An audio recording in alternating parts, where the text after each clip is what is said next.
And we're live. Hey guys, this is Wayne Fillmore. This is Creation Science with Wayne Fillmore, and I am with Alex and I am with Mike. And today we're going to be talking about refuting scientism.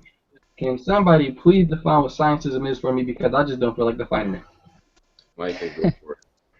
Okay, scientism is the idea that uh, there are no absolute truths in the universe, and that you need to test everything to the bottom line that it is, and try to interpret that into a truth that you can define in modern day. Um, Scientia. sure, whatever. That. All So yeah, right. basically it's just not one of the smartest beliefs in the world. It's actually a really, really dumb belief. It's intellectual suicide. But the people who hold to this belief claim to be intellectuals. A lot of people who believe they are naturalists, humanists, uniformitarianists, or uniformitarianisms, or whatever you want to call them. They hold to the belief that everything that's happening today is the way things have always been. As a matter of fact, while you guys converse among each other and talk about how dumb this is, I'm going to pull up my chart. Right. What I find most interesting about these guys who claim to be how do I put it? Uh, Basically, these guys hold the key to the truth. That's what they believe, and they believe that they are the precipice of intellectualism, and they're not. There's nothing about them that is intellectual by any means whatsoever. So can we kind of further define this a little bit? So it's pretty much saying that we can't know anything unless we can see it, taste it, smell it. Um, like anything that our five senses can pick up, anything that we can't Well, observe with these anything five senses. using Huh? a scientific method. Say, for example, we can't prove that love exists using a scientific method, but we know it exists. Right. Okay, yeah. So, so it pretty much limits you to just your five senses then. And Yeah. and so when somebody says that they're open-minded and they call somebody closed-minded for believing something like in a spirit or in a soul or true love or anything like that that you can't necessarily pick up with these five senses per se, they call them closed-minded. Well, they're actually reiterating their own self-portrayal, where they say they can't believe in anything as being a truth unless they themselves have experienced it with their five senses. I personally think that's closed-minded, and I'm not sure where some of these scientisms or why they would say that somebody else who believes in God is closed-minded. I think it's a little bit backwards, to be honest with you. Does Well, that you make do Yeah. know that a lot of them, who believe in this belief of scientism, ain't none of them scientists. Ain't none of them got PhDs. None of them have barely did a scientific experiment themselves. But yet they want to hold to the scientific method that they don't even know. None of them know the scientific method anyway. If you ask them, hey, what's the second rule of the scientific method? Oh, I don't know. That's Neil deGrasse Tyson's job. Self-proclaimed philosophers and scientists, right? And intellectualists. They're just it's Intellectuals. ridiculous. They try I don't know. It's amazing to me what these people try to claim and then what they try to enforce on you to actually believe.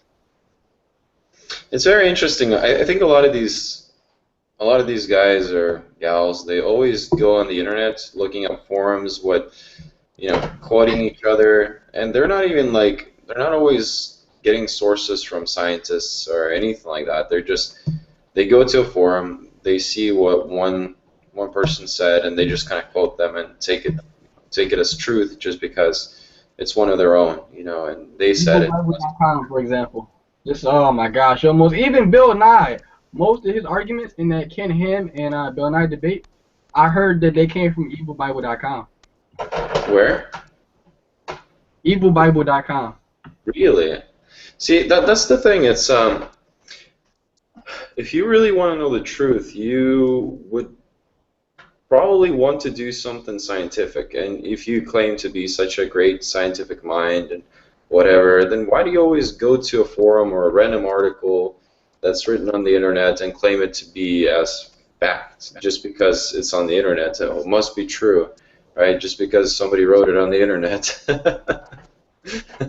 Yeah. Well, I think their truth is a very biased truth because they think that creationists can't be scientists, and that's what it all comes down to. Because no matter how much proof and how much evidence we give them, they won't accept it because it's coming from a creationist. But God forbid if the heart gave out today, they would not care if the surgeon who was supposed to perform heart surgery was a creationist, an evolutionist, a Hindu, a Sheik.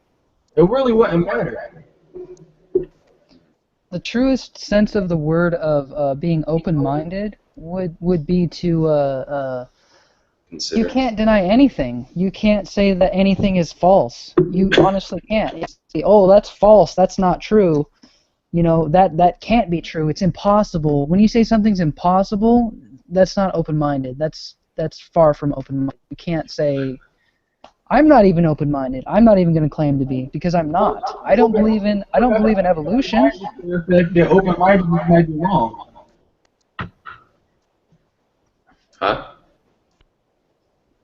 Oh, to be open-minded, you would have to be open-minded to the fact that open-mindedness might be wrong. Yeah, that's true too. And it's a circular reasoning, you know what I mean? We have a mind that, you know, we filter certain things out. If we know that somebody is clearly speaking something false, we're not going to be like, oh, well, I want to be open-minded, so I'm just going to hear and listen to what this person is talking about, even though they're just like spouting just nonsense. But I have to be open-minded, right? So I think open-mindedness is actually not always that great of a thing, to be honest. And it's not good to not be open-minded either. There's a balance to how open-minded you should be and what open-minded even constitutes to begin with. And I think a lot of times if you say that anything according to the five senses that you have, if you can't experience it with those senses, it must not exist, you're being very close-minded. For example, even according to the theory of evolution, you know, how many senses did an amoeba have? Maybe one? Let's just give it that, right? One sense, let's just say. It had the sense of touch. And so are you saying that according to the theory of evolution that if you were an amoeba, anything that you could not touch must have not existed, right? So even according to evolution, how do you know that the five senses that you have are all the senses that exist? You know So, what? I brought it up in my debate. This is one of the slides I used in my debate. And basically, whenever any atheist is appealing to science, this is the type of this is the type of religious like denomination they're appealing to. So I don't know if you guys see it on your screen? yeah, All right. So yeah, scientism, which is like the root foundation at the top right here, and then you have atheism, and then from scientism also comes naturalism, and then from scientism actually comes humanism. But all of these different beliefs, they all come from the root of uniformitarianism, and uniformitarianism is the belief that everything that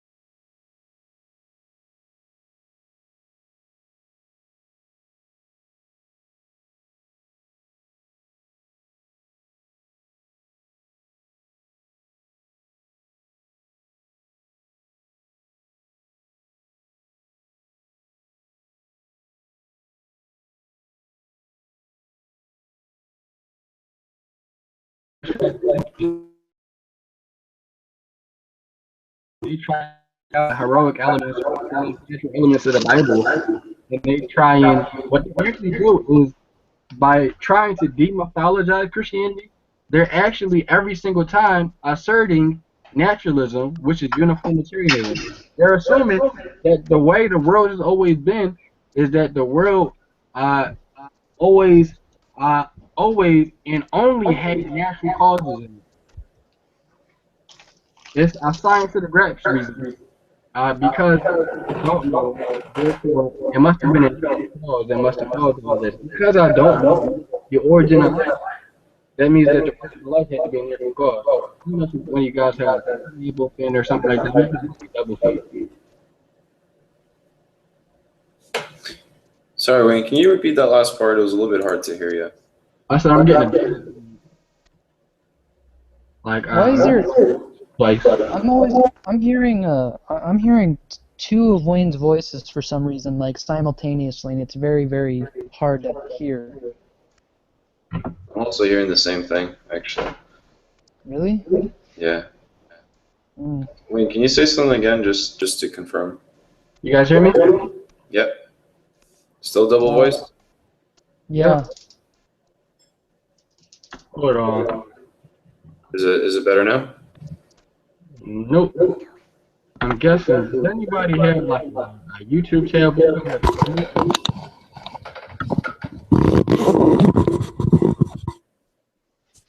All right, I'm going to hang up, and I'm going to the broadcast.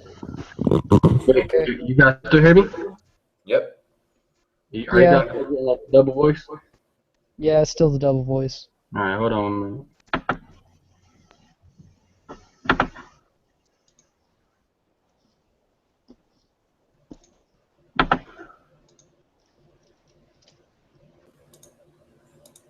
There we go. You guys hear me? Yep. Yeah. Still double voice again? Kind of. I have no idea what that is. And nobody had like a YouTube video open of this link or nothing. I don't think so, because I didn't give you guys the YouTube link. Is it better, Micah? Actually, I think it is better. Alright. Can you say it one more thing? Can you use it again? You guys hear me? Okay. Yes. Alright. Double voiced? No? Yeah. It's clear. Perfect. Alright, we're good to go. Alright, I have no idea what that was. But yeah, like I was saying, let me just pull up my chart here again.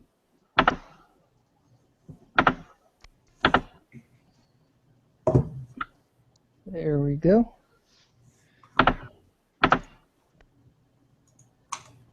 Yes, I was watching Kent Hovind. Very good. He's a good man. Yeah, he is. Come on, computer, load. Here we go. So yeah, here's my chart. And basically all of these different denominations of scientism, atheism, naturalism, humanism, the stem root of that is uniformitarianism. It's the belief that everything that's happening today has always been happening in the past. But one of the greatest questions to ask people who believe in uniformitarianism is, how do you know that? How do you know that everything that's happening today has always happened like that in the past? They don't. They honestly don't know, because they weren't there. And they weren't there to scientifically observe, test, and they can't repeat it. That's You right. can't repeat the past. You can't test the past. You can't observe the past, because it's the past and it's gone. That is true. And so what people who believe in scientism, atheists, naturalists, humanists, secularists, they are in essence doing something that I title is called the art of demythologizing. It's when you try and take heroic elements or supernatural elements out of a story so you can assert naturalism. It's an assumption. It's what I would call science of the gaps. Because I don't know, therefore, natural causes, right? I see. It's an assertion, it's an assumption, but they were not there to get all the facts. And so what they do is, for every gap that they have, although they say for every gap that we have, we use God. No. For every gap that they have, they assert natural causes to everything they don't know. Well, they don't know the origin. That is so true. Wow. Happen naturally. Well, that's not science. That's just making an assertion off of the evidence you don't have. Wow, that's very true, actually. I didn't And think about so it that way. what they do is they use science to the gaps, and that's not thinking logically. That's not thinking rationally or being reasonable. That's just making an assumption, and that's also called dismissive cherry picking. It's when you pick and choose what evidence you want to take in, and then the evidence that you don't like, you can dismiss that away. And so, in essence, what they try and do is they try and call Christians crazy, right? Because we believe in the supernatural. I remember Dave Chappelle was talking about Martin Lawrence because Martin Lawrence was in the middle of Hollywood Boulevard, and he was saying they are trying to kill me. They are trying to kill me. I'm not going to get into who was trying to kill Martin Lawrence, but we know for a fact that he was in the street waving a gun saying they are trying to kill me. Now, I don't know if anybody saw anybody trying to kill him, but one of the first things the press and the media said is that Martin Lawrence had a mental breakdown. Whoa, whoa, whoa, whoa, whoa, whoa. How do you know Martin Lawrence had a mental breakdown? Why couldn't it have been that somebody really was trying to kill him?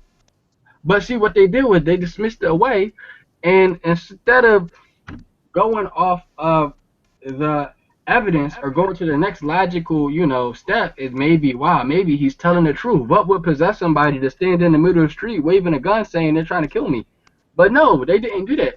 They dismissed his conclusion and they just asserted their own conclusion. They just filled in their gap with another gap. And that's all scientism is.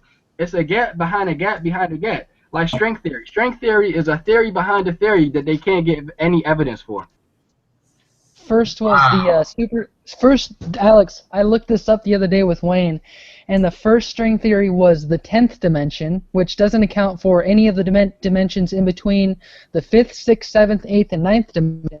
And then they have the bosonic string theory, which refers to the 26th dimension, which completely, that is the biggest gap you can imagine as far as where theories are concerned. Wow. You go from 10th dimension all the way to the 26th. They have nothing in between. Wow. That's pretty wild. Yeah, that's a gap. That is a big gap. It's a gap that they can't fill, and then whenever they do try and fill it, they just fill it with natural causes. But you can't really come to a conclusion about a case unless you have evidence for that case. And until you do get sufficient evidence, the case is closed. So how come they just don't say honestly, well, we don't know, so therefore we cannot conclude it happened naturally or supernaturally. We actually don't have the credibility to talk about these subjects. But I know somebody who can tell you these things. Let us point you to the creationists because we have the answers. But no, they don't want to do that. Why? Because I think they know in the back of their heads that if they were to do something like that, then they would actually, one, they would be admitting that the Bible is true, and two, they would be admitting that they need to change the way they live, because honestly, 9 times out of 10, most people who say they don't believe in God, one, they're sin in their life, or three, they're sin in their life, and number four, the type of sin that's in their life is sexual sin. Romans 1:20, it says that a lot of people, they rejected God because they wanted to live sexually free. They wanted to be as sexually God-free as they could be. And I can guarantee you this, the people who are God haters, who don't want to believe in God, they are either chronic masturbators or they are having some type of weird orgy type of sex with people. There's always some type of sexual sin that's keeping people away from God. It's always some type of sexual sin. And that's what people really don't want to give up. They don't want to give up their sin. And if you were to take a more intimate look into the people's lives, even the people who I debate, I can guarantee you they got some type of sin that they're hiding from everybody. Even Richard Dawkins, I bet you he goes and watches porn every day. That or something else. So a lot of these people, they got sexual sin in their life. As a matter of fact, to confirm that Jacqueline Glenn actually did a nasty photo shoot with Playboy, and that's a sexual sin. Why are you using lasciviousness to draw in attention or try to have a clickbait? Yeah, it's true. I know you guys don't know because you weren't raised in atheist families, but when I was growing up and I grew up in an atheist family, absolutely anti-Christian in every single possible way imaginable. And I remember one of the reasons why I didn't like the idea of being a Christian is because I didn't give up any of my sexual freedoms. Even though I may not have been having sex at the time, my plans were far different from what the Bible had told me I should or should not be doing. Wow. Yeah. That's typically true. Actually, I spoke with an atheist one time, and I said, "Is it perhaps, I just threw it out there. I thought about it. I said, is it perhaps that you are so passionate about not believing that God exists and trying to literally take any possibility and any chance, cherry pick evidence, as you say, Wayne, just to try to make sure that you can believe whatever you want to believe so that you don't have to be accountable for your actions. Because in reality, you're afraid of God. You know that you're in sin. You know that you like your sin and you don't want to give it up. And so you want to live your life the way that you want to live it.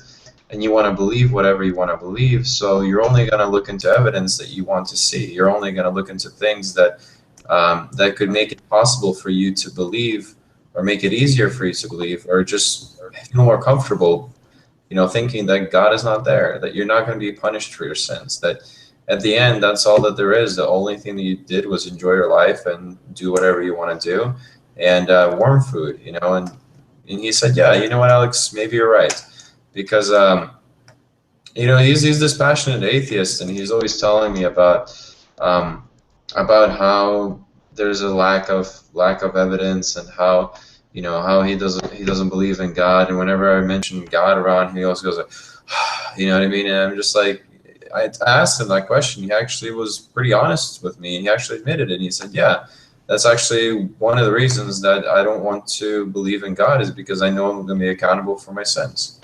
Wow, that's funny because I actually have a neighbor. I was talking with him. This was whew, this had to be about maybe 3, 4 years ago, I think. And I was talking with my neighbor, and he actually admitted to the same thing that your friend admitted to. He admitted that he just wanted to live how he wanted to live. So I mean, it's not that we don't have any evidence for God. They're lying. Whenever somebody says, "Oh, there's no evidence for God," assume they're lying. Don't believe them. The Bible says that atheists don't exist. And what it comes down to is, are we going to take God's word or are we going to take man's word? And I mean, like I said to one of the guys in one of my last debates, I said, when bad actors are really bad, they hang around good actors, right? So when bad atheists are bad at pretending to be atheists, they hang around other atheists so they can become better atheist apologists. That is true. That is very true. That's what they always go on online forums, and they think that some other atheist has it better than they do. And so they if it's written on a forum, or it's written online by some sort of atheist that has some sort of information that's been passed down from somebody else, passed down, reused, overused, reiterated by somebody else, they're just gonna throw it in your face and go, "Here you go, Christians. Here you go." They don't even do right? I'll wake up to like 99 plus notifications, right? And like a lot of times when I wake up to these notifications on Twitter, most of the arguments these people have are not arguments. They are links to other websites. They'll link you to another website. They'll link you to another website, to a forum that's filled with nothing but God hate. opinions. That's it.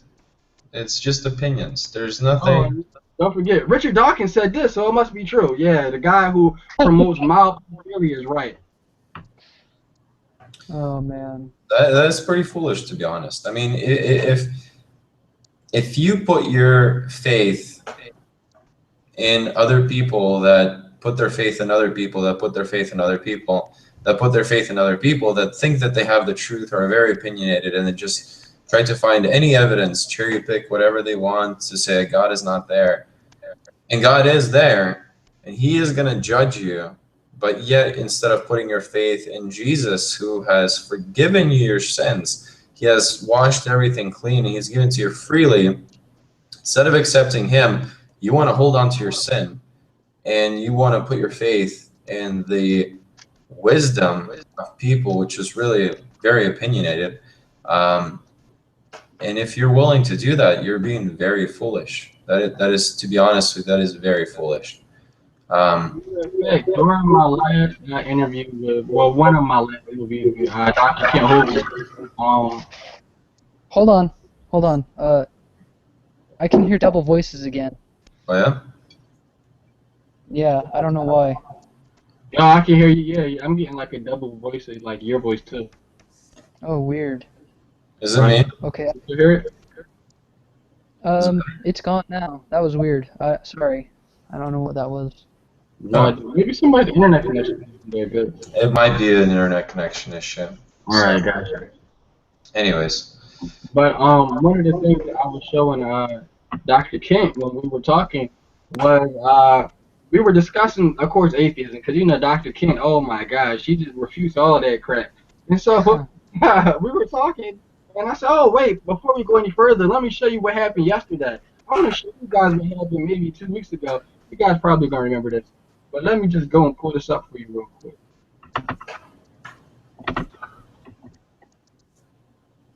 Oh, we actually have one viewer. That's nice. That makes me feel special. Me too. Are you not entertained? Yeah.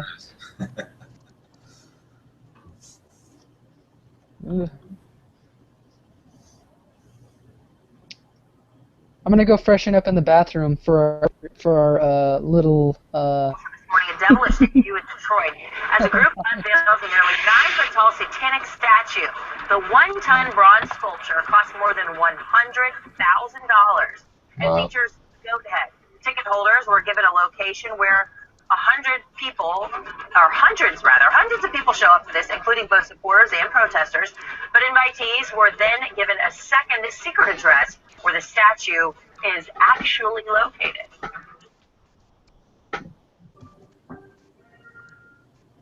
Secret? Satanic ceremony in history happening right here in Detroit. 7 Action News reporter Jane Park is live with us tonight. Jane, organizers went to great lengths to keep this a private, exclusive party. What's up? They really did, Dave. Now, we are standing along Grand River, and the building behind me was where guests originally came, but shortly after they were let in, they were told to go to a second undisclosed location where we're to believe that party is going on right now. The Satanic Temple made it very clear it would be their members and their guests and not our cameras that will be getting a first look at this much-talked-about statue. The lines ran along the graffitied walls, at least 100 people eagerly waiting for what's been kept well under wraps. It said dressed like an animal or wear horns and tails. Some drove in from as far as upstate New York to see the Satanic Temple unveil a 9-foot-tall bronze statue of a goat-headed Satan. It just seemed like it would be a historic event. The guests came dressed to impress. Each paid at least $25 for a ticket. Security inside was tight. No cameras or media allowed in. No cell phones and photographs allowed. The secretive nature of the event didn't prevent a few protesters from attending. We figured, well, if they're going to unveil a statue and show a statue, well, we're going to show the statue that beat this statue behind the scenes in reality. That's, recounted in the St. John's Apocalypse that St. Michael and his angels defeated Lucifer and his angels. Members of the Satanic Temple, who say they stand for the separation of church and state, kept mum Saturday night, focused instead on showing their guests a good time.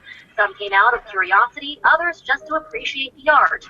And they say, don't knock it just because it's not your taste.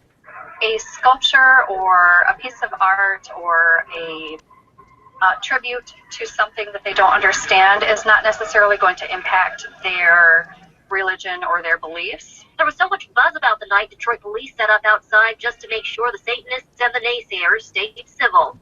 We support anyone's First Amendment right to practice whatever religion they want or to come out and protest against it. Okay. Did everybody see that? Yeah. That is what you call dumb. That is dumb. If whoever is watching this, that is so dumb. You say you want talking snakes, but yet you make a statue in honor of a talking goat. That's dumb. What I find most interesting is that entire crowd, they were so liberal in their dressings. Did you notice, like, that one person actually had eyeballs like they were possessed? Those yellow eyeballs that you see? Those are somebody who is possessed, truly. And then there were people with devil horns, and they said, oh, you can dress like an animal, you can dress like a devil. But it's so stupid. Stuff, why would you be there? You don't see any atheists or Satanists, because, Satanists say they don't believe in Satan. They say they don't believe in God. But you don't see any atheists or Satanists coming to a church conference, but yet they come to a satanic statue unveiling. I think it's because they know God exists. They know it. They hate God. They just don't want anything to do with God. Because if I really don't believe in something, I'm not going to come to a freaking unveiling of it. That's dumb. That's like me. That's like catching me at an Islam mosque. I don't believe in Islam. I'll be there. Yeah. You know, the crazy thing is, though, to be honest with you, Wayne, I think a lot of people, they don't want to believe in God because, like I said previously, they don't want to face the consequences for their sins. And I almost guarantee you, I guarantee you, like 99% of the people that are atheists right now would not be atheists if God was just love and he accepted everybody, and at the end of your life everybody just gets to go to heaven, and everything is great, and all the suffering that you incur is just for a little bit, and all of a sudden everybody's in heaven, everybody's in. I guarantee you nobody would have a reason to even try to be an atheist or even look for evidence that God doesn't exist, but yet they do. When it talks about in the Bible, God will judge the sin. You know, God will judge the sinners. And if you have any sin in your life, any sin at all, it separated you from God, and judgment rests upon you. And so that's not a popular message. It's not something that's easy to hear, and it's something that people don't like to hear. And you know, it doesn't make me wonder why people would go and try to research different things, to try to find cherry-picked evidence, to try to think why God doesn't exist, just because they don't want to be accountable for their sin. That is mostly what it is. Nobody else would even have the incentive or reason to try to say that God does not exist, or be so zealous in saying that God doesn't exist, if they weren't afraid of the judgment that God is going to pour out on them for their sins, because they love their sins. They want to live in their sins, and they want to do whatever they want to do, even though God hates it. And so because God hates the things that they love to do, they hate God. Agreed.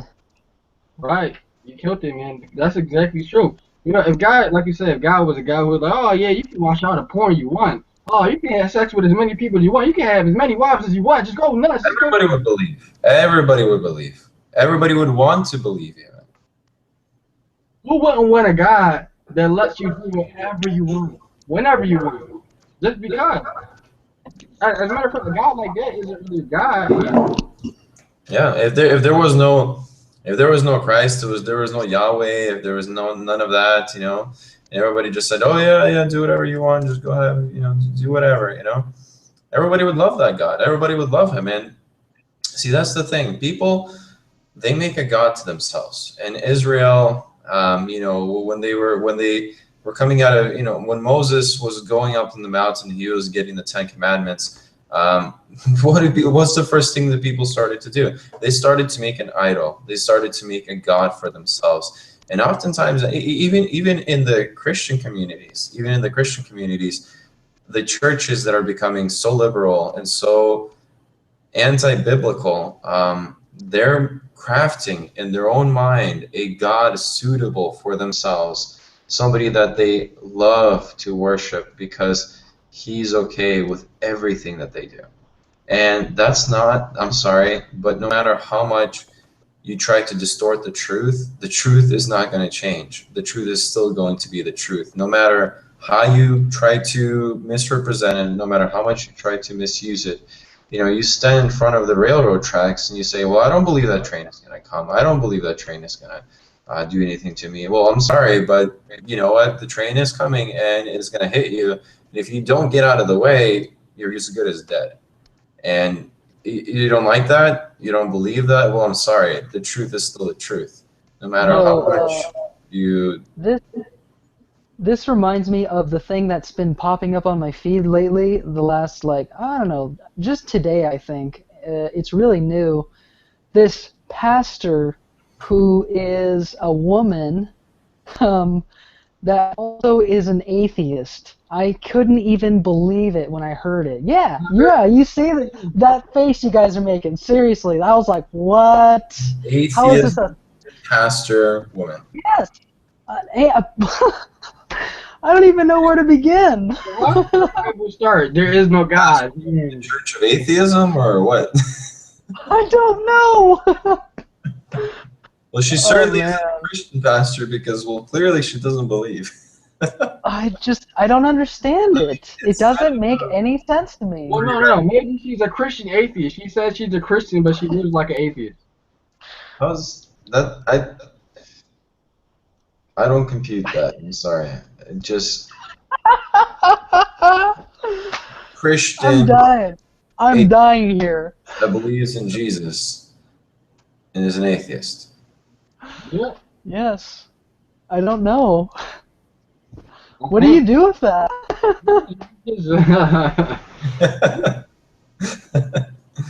I'll tell you what you do with that. God. You put these box, right? Along with the slice of gaps, along with the gaps behind the string theory, and all the other gaps, and you throw this in the trash. That idea is as good as thrown in the trash. Yeah, you cut that idea. You know? That idea is not even logical. I'm sorry. I think it's a prerequisite. Atheism doesn't have to be logical. Atheism can be whatever you want it to be. That's what atheism is. There is no God. We make up the rules. We do what we want. We can be an atheist pastor. We can be a Muslim, Jewish rabbi. It doesn't matter. True. What do you think the Pope is? He is a guy who advocates being a Jew, a Christian, and a Muslim all at the same time. There is now a church, I think as of last year, where all three of these people come together into a church that is led by the Vatican, and they all have a watered-down message of this universal God. And atheism is just another form of universalism. And Christianity in America is now becoming universalist. Well, And it's also. they made it up. Yeah. Go ahead, man. Sorry. Well, the Pope is coming to my city because for everybody who's watching and stuff, if you guys don't know, I live in Philly, and the Pope is coming to my city September 22nd or 23rd or something like that. And I don't know what he's going to say, but it's already been predicted that the reason why he's coming is because he wants to try and convince the nations for all of our religions to come together. I really don't know, but if that's the case, that's stupid. That's universalism right there. Yeah, but just for the sheer fact that people want to do what they want to do and people want to live how they want to live, especially nowadays, dude, sexual sin has probably went up like 1,000% since the time I was a kid. Kent Hovind, in one of his videos, he said that violence has gone up 1,000% since that video he made in the 90s. How much is it now? Boy. Hey, you know what? You're right about sexual sin, and you know what? In the olden days, they sacrificed to Baal their children. In modern days, we sacrifice our children to lust because we go passionately committing sexual sin. And you know what happens to the kids? We slaughter them, we kill them, we murder them. And then we say, oh, it's called choice. It's called choice. Everyone has the right to choice. But the thing is, it's not choice to your body. It's choice to your child's body.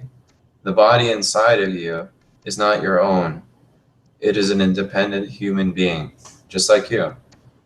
And you slaughter that. You kill that. You murder that. You sacrifice that. In the olden days to Baal, in modern days to lust.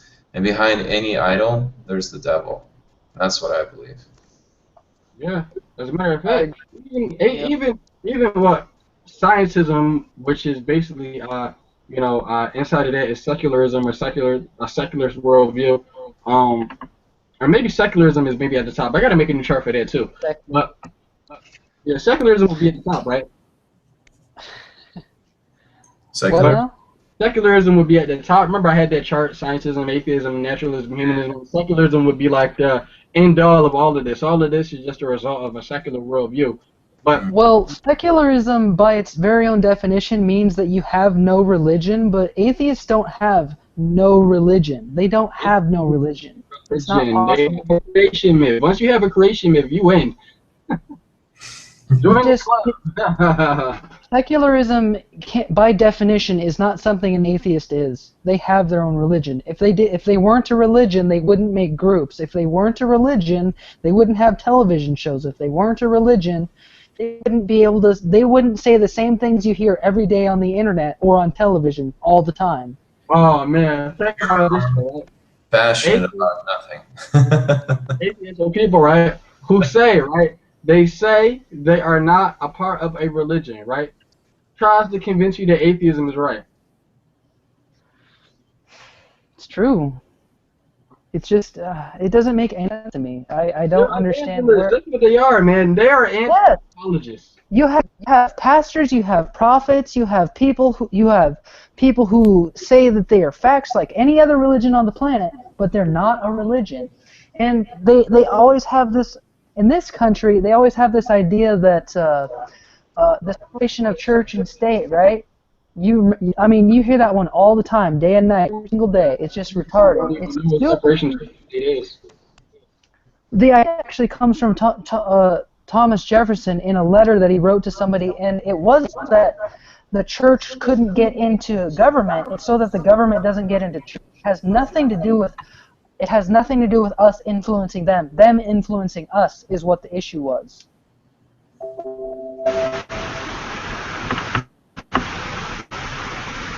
You know, You guys still if somebody just simply said that they don't believe in God, I think what Micah stated was very on key because, they have all these passionate individuals having television shows and all these little campaigns and all these YouTube channels where they passionately, as their pastime, like after work, I get to go and debate about why I believe that God doesn't exist and try to convince the world of the same thing. And how dare anybody have an idea outside of mine because it contradicts my beliefs.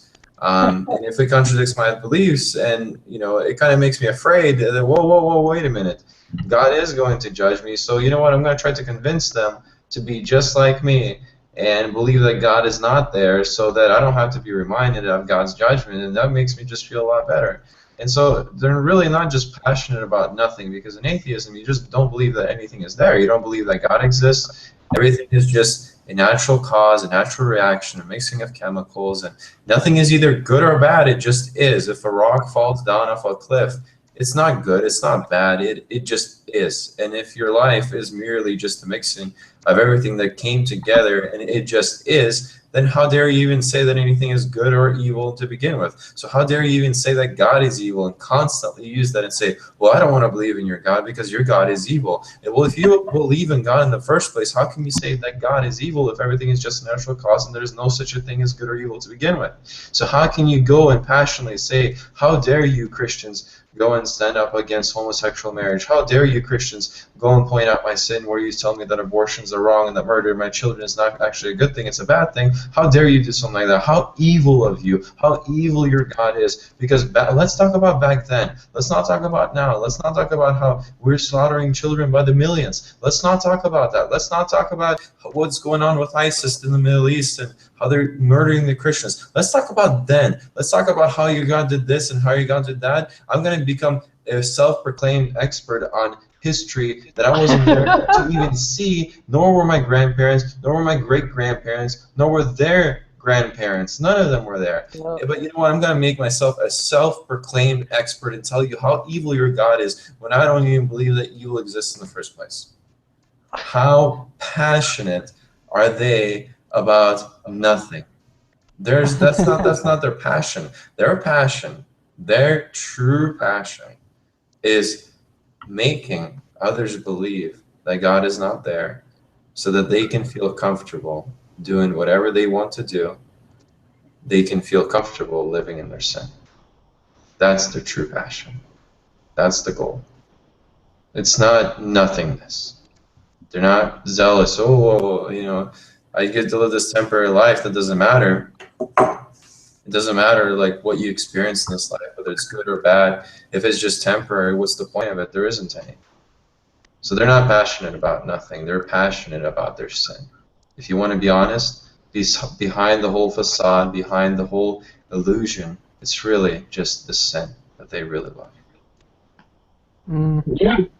As a matter of fact, Mike, didn't you say you had a quote from an atheist who said that the reason why he was an atheist was because he wanted to indulge in all types of sin that he was in. I don't know if you got the quote now, but we'll find it one of these days.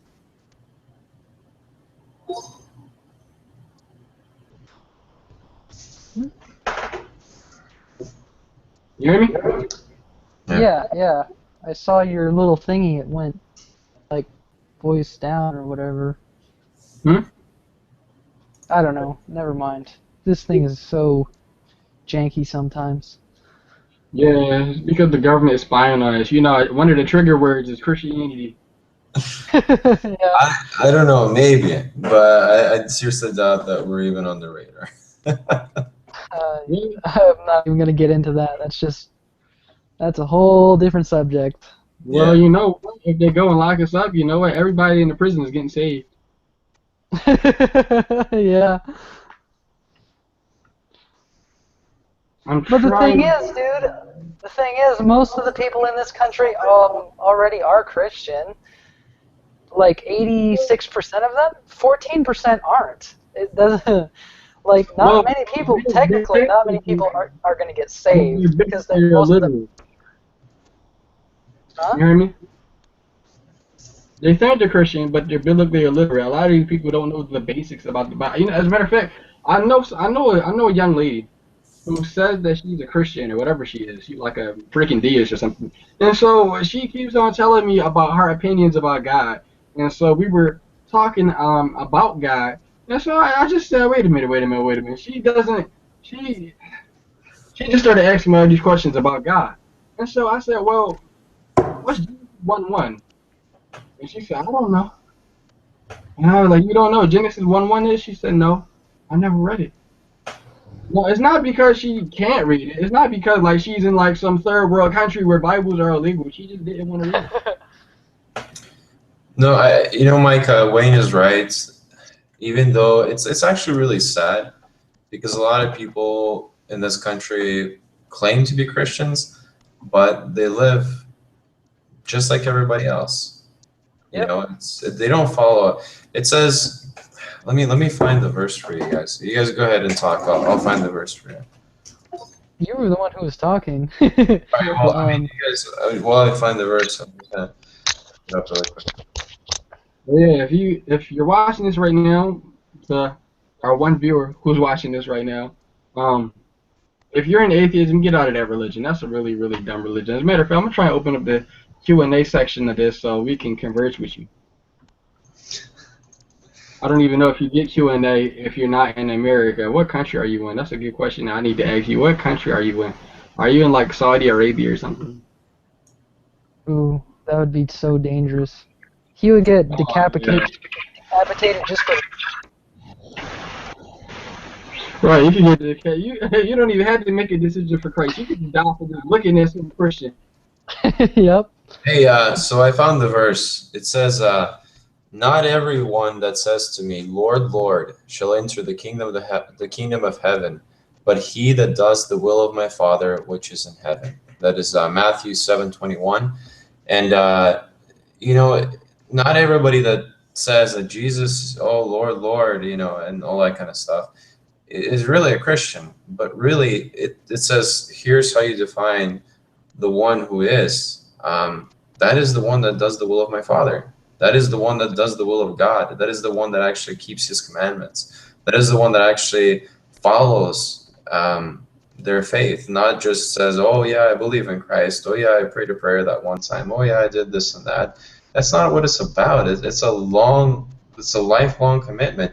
If Jesus Christ died for you, are you willing to at least live for him? So it says, if you love me, you will keep my commandments. How can you say you love God just by saying it? Love is not just words. It's not just saying, "Oh, I love you," or "Oh, I have this feeling for you." That's not what it's about. Love is commitment. Love is sacrifice. True love is sacrifice. A very common Christian term is yeah, love is action. Yeah. that's true. Love is action. That's the truest love is action. It's not about you. It's about somebody else. And that's the thing. There's a very big misconception of love in our culture, that we say that lust is love, but they cannot be more opposite. Yes, they both start with an L. Yes, they're both four-letter words, but they're completely opposites. Love sacrifices. Lust is selfish. Love is selfless. Love gives. Lust takes. Love is patient. Lust seeks instant gratification. They are completely opposite words. They're antonyms. They're not synonyms. But people in Hollywood and the mainstream media and songs and music, they make you believe that lust is love. That's not what it is. Lust is you want something for yourself. You want to get something. But love is what Jesus did. He gave himself for us so that we might live. He took our sin. He took our punishment. He died for us. That is the truest love, and that is sacrifice. A lot of times in families, the man, all of a sudden he doesn't like her, or she doesn't like him, and they just run off. Well, what about your commitment? What about your vows? Does that mean nothing to you? Is it all just garbage? Is it rubbish? Is it full of lies? What was it all about? You know, is it not supposed to be about commitment? Is it not supposed to be about long suffering? Is it not supposed to be about sacrifice and giving way and just putting somebody before yourself? But our culture sees it differently. Now it's, if I don't feel it anymore, I'm just not going to be with that person. And see, that all comes from godlessness, sexual sin. Like Wayne, you were talking about, you know what I mean? We follow our own lusts and our passions and our desires, and no wonder we push God away, because God tells us to do otherwise. But we don't like that. So we don't like him, because he keeps on telling us that we can't do that. It's no wonder that people try to find anything possible to believe that God is not there.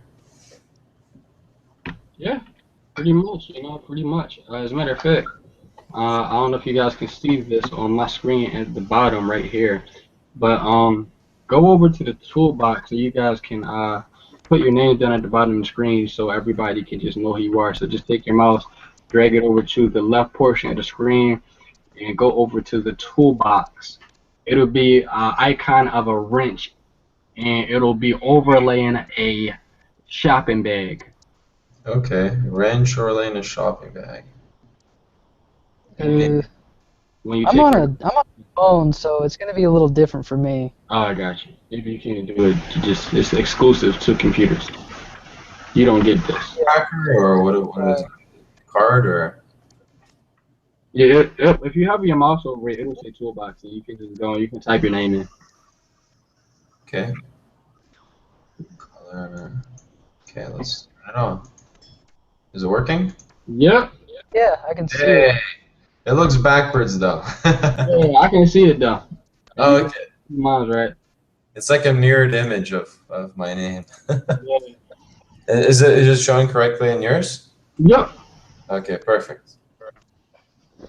And Mike, I guess I don't know how to. I can't help you, man. I don't know. It's all right. I don't know. I have because I don't know. Therefore, natural causes. Because I don't know, therefore I don't believe you exist. Yeah. I don't think he exists because I don't know his name. So there's a lack of evidence for his name. Therefore, I'm going to say that the only logical conclusion is that he must not have a name. No, there were 7 Michaels before him, so that means that his parents just copied off of the other Michael's name. Therefore, because Michael has the same name as those other 7 Michaels, that means that he can't exist. He's just a phony. That's all you are. You're just a phony. There were 7 Micahs before you. Yeah. And as a matter of fact, they actually refuted Micah in Zeitgeist. So because I have a lack of evidence, I can just kind of like fill in the gaps, right? So I can just pluck out the evidence here, pluck out the evidence there, and just fill in the gaps. Well, I kind of like this story. I'm gonna put some nice over here. I'm gonna put some nice over here too. You know, I'll just put some nice everywhere. I can do whatever I want. Yeah. I see how it works. Hey, I'm pretty good at it, man. Maybe this whole scientism thing isn't so bad, man. I can just make up anything I want. Yeah. As long as Richard Dawkins, because you know Richard Dawkins is like the bishop of atheism. You know, as long as he believes it, it's okay. Because Christopher Hitchens, Who isn't an atheist anymore? He used to be atheist. Yeah. Until I have to face the truth, I mean, it's great. You know what I mean? Until I finally face the truth of the matter, then I'm in trouble. But before that, yeah, anything goes. It's like drinking or doing drugs. You know, it feels great at the time, or so they say. At the end of it, oh my goodness, the consequences. You know, same with sin. Well, you know, a lot of people drink, they get old, and oh my gosh, their internal organs. It's not good. If you're watching this, viewer number one, don't do that. That's dumb. But Don't- anyway, don't do drugs. One viewer, don't drink. you're probably watching this like, dude, they are crazy. Oh, wait a minute, hold on. You can drink water. You can those are okay. I like tea personally, but don't drink alcohol. It's not good for you. No, unless stay away. I recommend. You know what I'm saying? Capiche? Bada bing, bada boom. Easy as that, huh? Unless vodka, then it's not alcohol. It's just regular drink. Especially stay away from the vodka. You see what it did to my people? Not good. No, you don't want visit from us. We will take our drink back. Oh, there's one more thing. Because everybody got drunk, and then they didn't know how to vote, and then all of a sudden the whole country went underhill. Opa! There's one more thing I gotta show you guys. Huh? There's one thing I gotta show you guys. Yeah. Alrighty, so take a look at this. Take a gander at this. It's loading. Can you guys see it? Oh, you got that satanic contract from the thing. Yes, this is a satanic contract, and basically, it says to weed out protesters at last night's event, the Satanic Temple had attendees transfer their souls to Satan. Are you serious? I'm serious. The contract says as so. I agree that by signing this document under any name given or adopted, actual or synonymous, I am hereby evoking or avowing my soul to Satan, aka Abaddon, aka Lucifer, aka Beelzebub, aka the Antichrist. Wow. I do so knowing that he, aka the Fallen One, aka the Father Lies, or any of his representatives may choose to collect my eternal soul at any time, with or without notice. I understand that my signature or mark representing any name, real or made up, upon these papers constitutes a lasting and eternal contract, and that there will be no further negotiations on the matter of my eternal soul. Hey, you know what, Wayne? I want to point something out that's kind of important that I didn't really know for the longest time regarding that. And wow, you cannot be more clear about defining Satan right there. And you know, so much for them saying, "Oh, we don't worship that Satan, we worship somebody else," right? You cannot be more clear because that's a biblical reference, Father of Lies. That's a biblical reference. The Fallen One, that's a biblical reference, Lucifer. I mean, it's right there. But one thing I want to say is that, you know, the devil can never actually own your soul. Whether you have sold your soul to the devil or not, he can't own your soul because there is always Christ, and Christ can redeem you. And I personally think that people who think that they can never go back to God, they can never be redeemed again, I think that's a lie from the devil. He can't own your soul. You know, don't be afraid of the one that can destroy the flesh, but fear the one that can destroy both soul and flesh in the pits of hell. And so God is in control. And you know, there was one man that I did some research on, and he actually sold his soul to the devil, and then he became a Christian later. And he said that I believed that I couldn't be redeemed anymore because I signed that contract. I believed that I was never going to be free again, and I believed that I was eternally damned. But the thing is, he said that God showed me that that's a lie from the devil. does not own you. He does not own your soul. It's just an illusion. Just like the Wizard of Oz, he's pulling all these big strings, but in reality, he's not really all that powerful. He does not own your soul. God decides where you go. God decides where your soul is going to end up. God decides, you know, ultimately your eternity. And so it's not the devil's decision, it's God's decision. But do you choose to follow the devil, or do you choose to follow God? And I'm just saying, if you have ever did anything like that, you know, God can redeem you. I truly believe that. And so don't fall into the lie of the devil. That there's no more way out. There's nothing. Oh, because you signed this fake name or real name, you know, you can't go back to God. You can't, because your soul belongs to me now because you put some signature on paper. That's not true. I wonder if people who went to that unveiling, that's morning when they woke up. I wonder how many of them feel guilty, and I'm getting the double feed again. I don't know what that's about. Can you guys hear me clearly? Yeah, you had the double, but then it went away immediately. Yeah. I mean, a lot of people, I can guarantee you, a lot of people went to that event. The next day, it hit them like, holy crap, I sold my soul. Holy crap. For some people, it takes them a long, like, couple of months, years even, to even realize that what they actually did is real. Like, it's realistic. So there's this... They think, because there are some Satanists who know for a fact they worship Satan.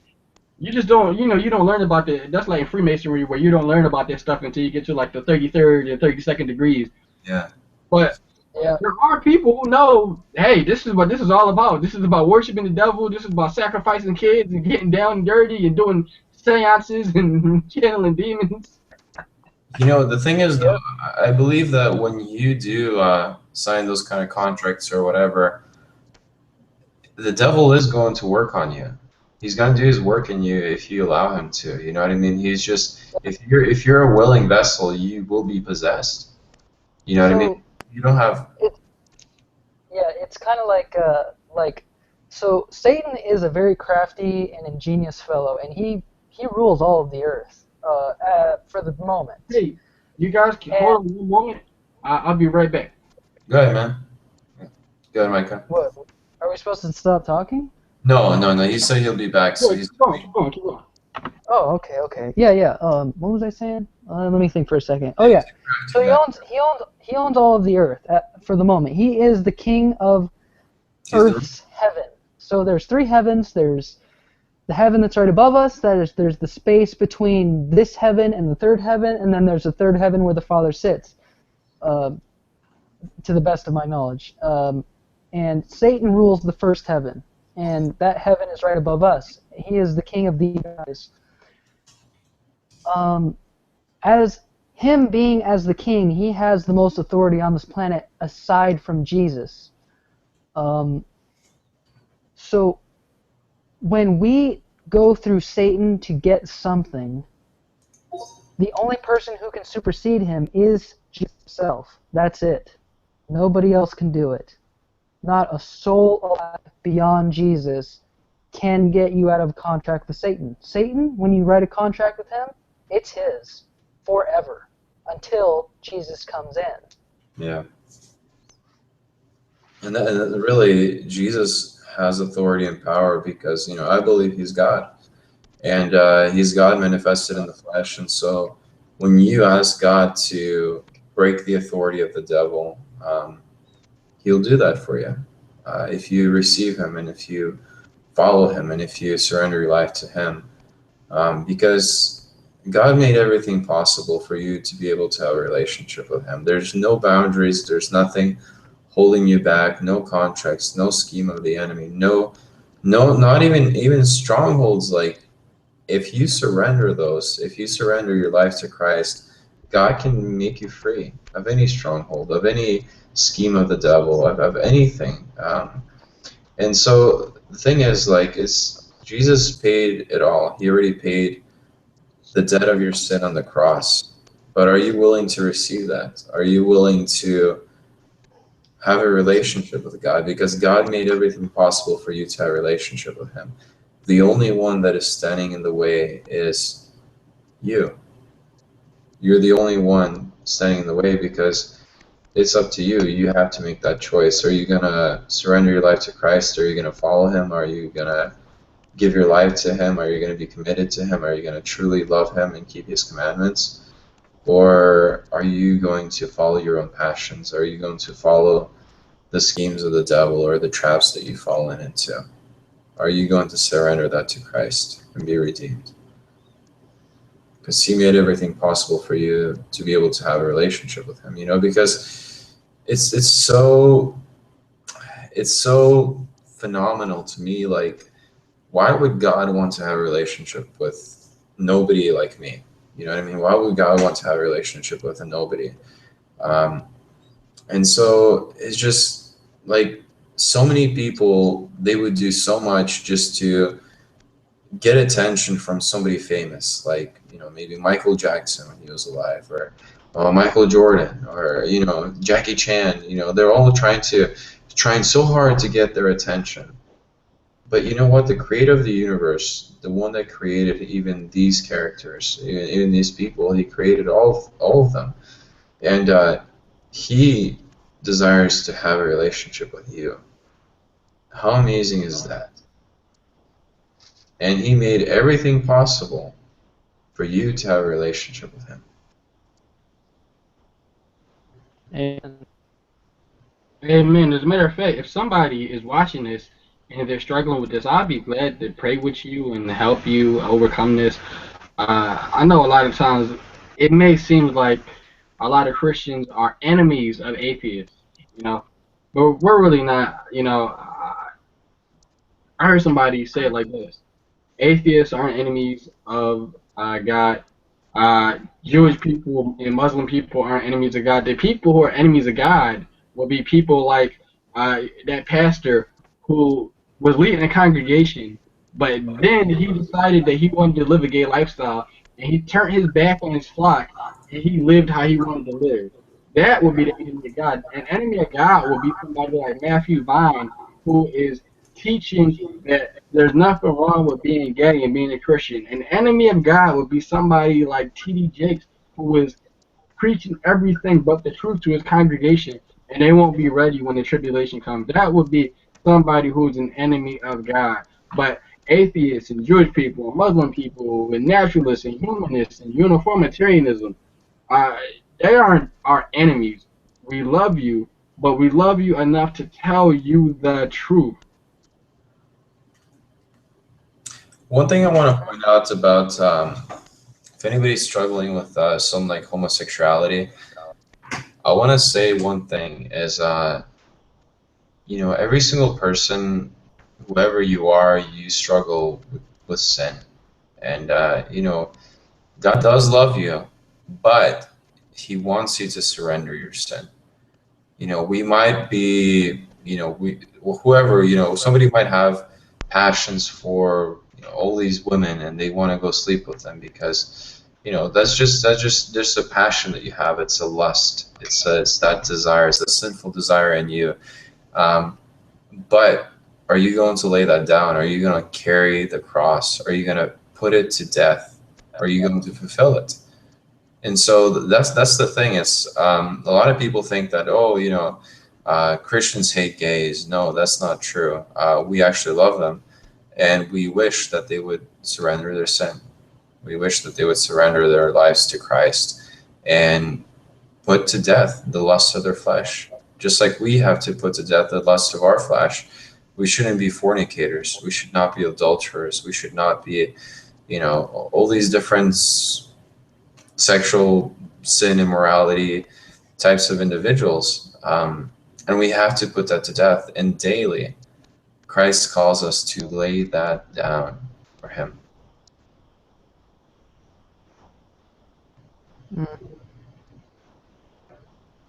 I'm actually looking for a video that I want to show to the viewer. we'll get more viewers because like right now everybody's sleeping. I didn't like RSVP about this like early before. I just said, hey guys, let's just do this. So I have no idea how this person even like knew like to watch this, and they're still watching. They're still going. So are you not entertained? Oh yeah, they probably are so entertained. I hope they're not sleeping yet. I'm not sure what time it is in their country, but it's getting a little late here, at least for me. How are you guys holding up there? It is 2:32 a.m. What? Oh my gosh. You But should go it's to cool. bed. I took a nap when I came home because I went to the movies as a matter of fact yesterday. I saw Ant-Man. It was okay. It could have been better. One of the best movies this summer was Mission Impossible 5. I shouldn't be giving them like any publicity on my channel, but if you Stop are watching, talking about it then. Just stop. Just over. Tom Cruise is a good actor. He's a Scientologist. Doesn't matter what he is. I'm not like you are. You're a bigot.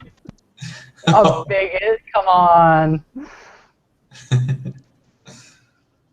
But I am narrow-minded. I'll give you that. I'm closed-minded.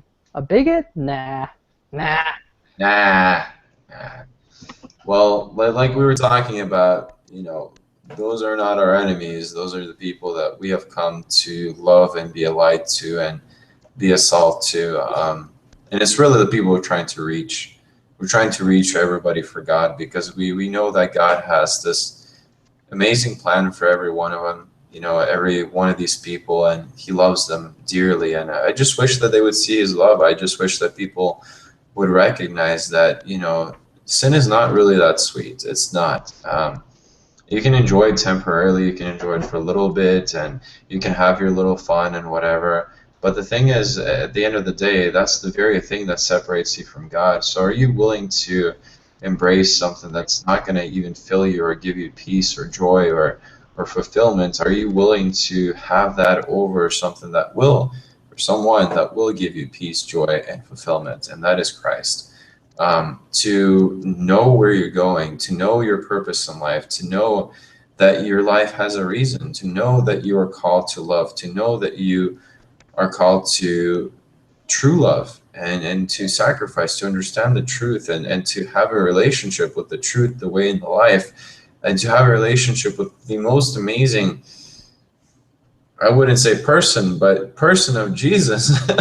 You know what I mean? The most amazing person that has ever lived and lives and will live forever. Are you willing to lay all that down for the sake of your temporary pleasures? Are you willing to lay down your temporary pleasures and your lusts and your desires that you think give you happiness and have true joy and fulfillment and reason and peace and hope and love in Jesus Christ? I think you're deceived if you think that sin is better. I think you're very deceived. Because if you would taste the goodness of the freedom in Christ, there would be no comparison.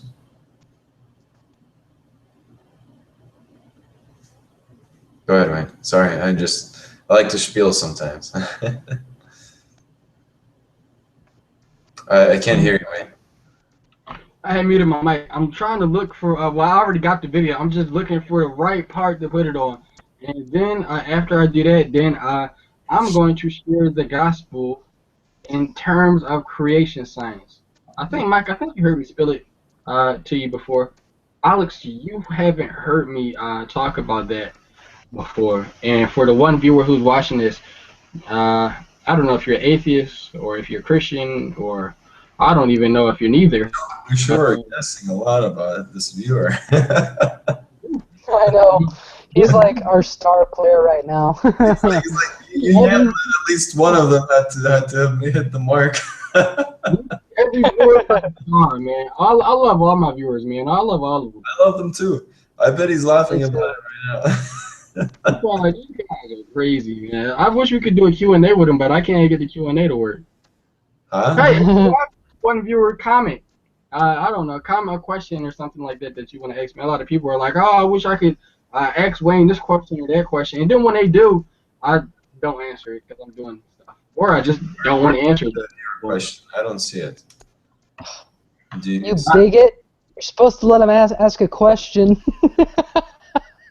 Yo, bro, ask a question of us. Yo, here's how I spit it. I'm going to spit it with the flow. No, stop it. Brother. Stop. No.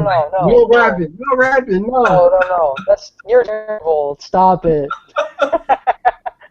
Hey, that was pretty good. Oh my gosh.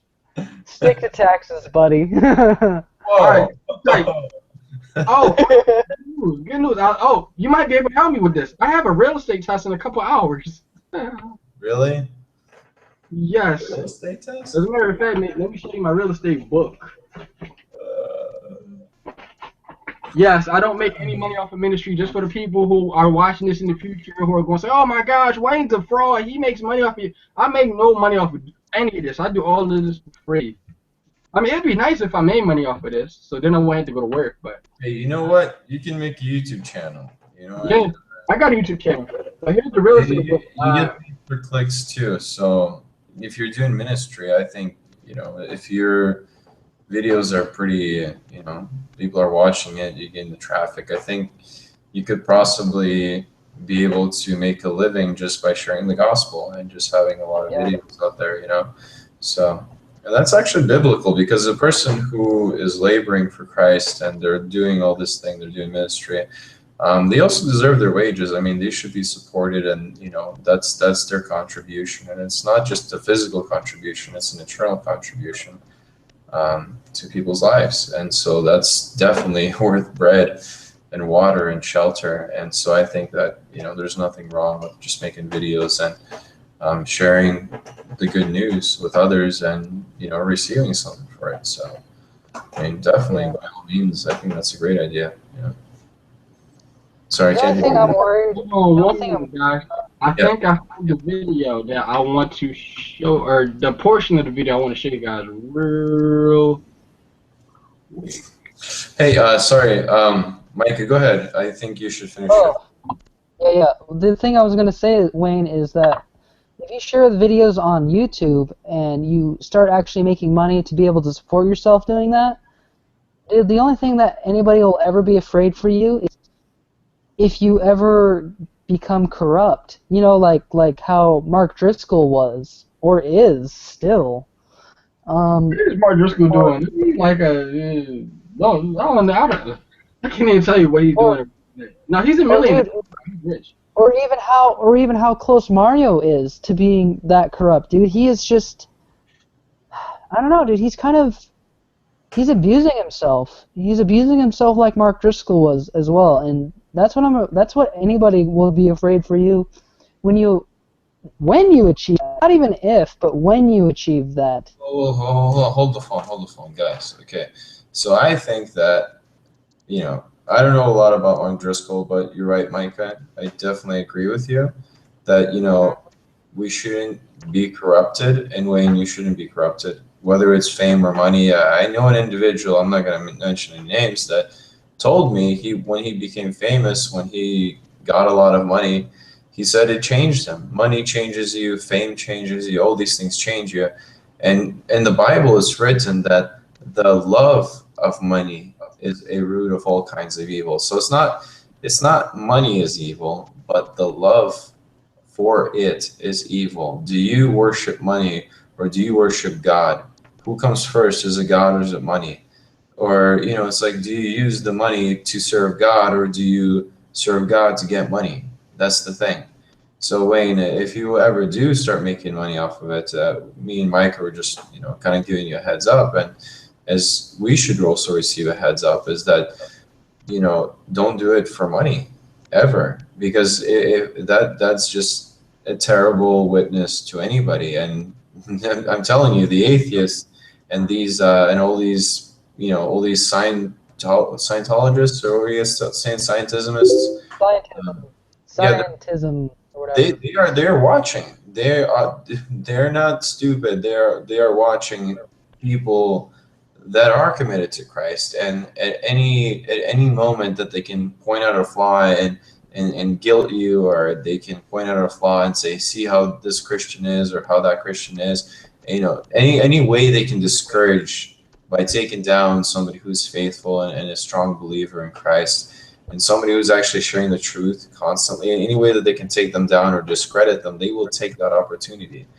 And I'm just saying, do not let the devil have any foothold in your life where people can discredit you by what you say that you live.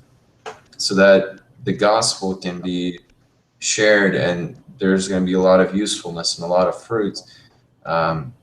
So that it's not brought to shame. Just like Mark Driscoll, like when he was, I don't even know exactly what he did, and I'm not gonna say. I'm not an expert on it. I actually got to meet him. I got to talk to him. I shook his hand. I was praying about it. My friend Brian and I, we were praying about it, and I said, hey, I'd like to meet him and I'd like to see him and encourage him. I actually got to encourage him, and I said, Mark, when are you coming back? And he said, I'd like to come back next week. And I'm like, go ahead, man. People need the gospel. And, I don't care what he did or whatever it is. I believe that there's reconciliation. I believe that there's forgiveness. But the thing is, we have to be able to lay that down and repent and ask for forgiveness if we did do something wrong, and not try to hide it, but say, hey, I did do something wrong and I repent. I didn't do the right thing. I did the wrong thing. And it brought shame, and it took down the entire church. It took down the entire church when the leader who said that he believed one thing and started abusing that, if he did, I don't know. That can have such a massive impact. And that's why Micah is like warning, saying that no Christian should love money when they start making money with their ministry. That's not the priority. The priority is Christ, and the money is only just there as a blessing to support you or support others. You know what I mean? So it's not ever a thing for the gain for the flesh or the fleshly desires. Yeah. Money can fame. It will change you. Definitely. As a matter of fact, here's a video I want to show you guys, and this is just talking about, just because I know we talk about the scientific side of things, but also us being Christians, we definitely do believe in the spiritual side of things. And for that one viewer who I also love so deeply and so much, who's watching right now, I want to show him. Yeah, because we love you that much. I want to show people that there is a spiritual side to the things. As a matter of fact, let me just play this for you guys instead of just talking.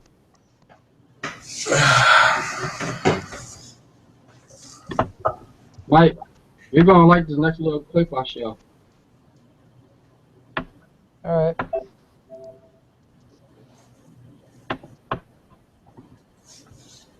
That's what this is.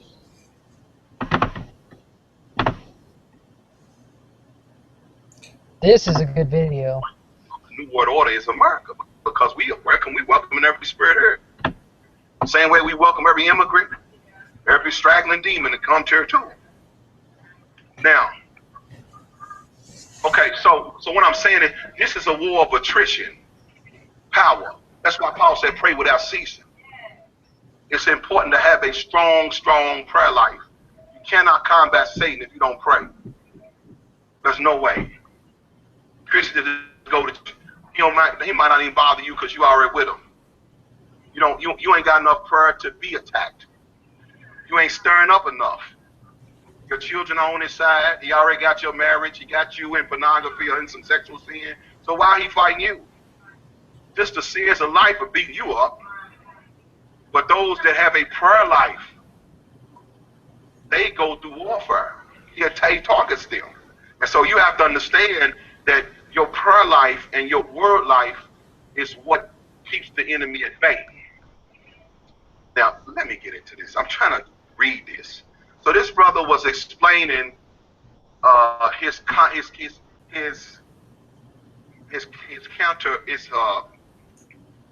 contact, or his showdown, so to speak, with the Queen of the Coast, and he begins to explain what she started to say. Are y'all there? Now this spirit is talking to its agents. And I knew this years ago, man. Oh my God. Most of these girls in pornography are water spirits, are satanic agents. Most of them, y'all, this is too much for y'all to know. I guess y'all don't want to believe it. It's mighty funny that Christians, the only one don't believe in the cult. Everybody else believe it's real. But Christians, no, it can't be real. Okay, well that's why you get captured in that pornography. They're casting spells on you. Y'all heard what I'm saying?